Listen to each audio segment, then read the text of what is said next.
Қайырлы күн достар. Бүгін сіздермен 6 айлық балаларға арналған күріш ботқасын, яғни рисовая кашаны әзірлеу жолын көрсетемін. Видеомды соңына дейін көріп, пікір қалдыруды ұмытпаңыздар. Ешбір қоспасыз, химиясыз, бояғышсыз кашаны өз қолымызбен әзірлеп үйренейік. Кішкене жасау үшін бір балаға, бір сәбиге бір қасық күріш жетеді. Мен сіздерге 2 қасықпен жасап көрсетемін. Мөлшерін видеодан қазір көресіздер. Жақсылап күрішімізді салқын суға жуып, қайнап тұрған суға пісіреміз, шамамен 15 минуттай.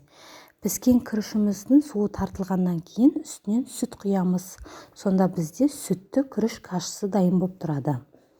Егерде балаға сүт болмайды десеңіздер, сүтті қоспай қоюға болады. Сүтімізбен бірге тағы да 3-4 минут жай отта ұстаймыз. Мінекей ботқамыз дайын болды. Ендігі кішкентай нәрсеге арналғандықтан ситадан өткіземіз. Сол кезде ешбір түйіршік, яғни кесек күріш кетпейді. Біркелкі болып шығады. Және де ескерсек, пісірген уақытта қант, тұз, ештеңке қосқан жоқпыз. Сол себепті тәттілеу ету үшін алмұртты алманы пайдаланып, видеодағыдай езбе жасасаңыз болады. Қабығын ашып, ортасын тазалап, теркадан өткізіп, ситадан шырынын аламыз. Сонда біздің күрішіміз алмұртпен болады.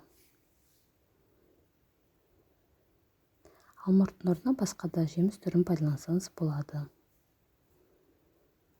Ендігі қалған күрішімізді жасалуы жеңіл, яғни блендерді пайдаланып, езіп көрсетемін.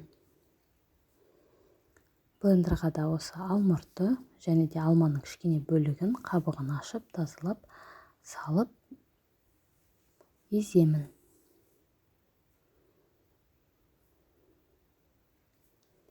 Алма мен алмұртпен дәмділеу болып шығады. Бұл да өз қалауыңыз бойынша, әрине.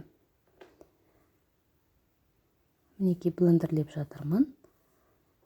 Осы блендерден кейін біркелкі қоймалжын кашымыз дайын болды.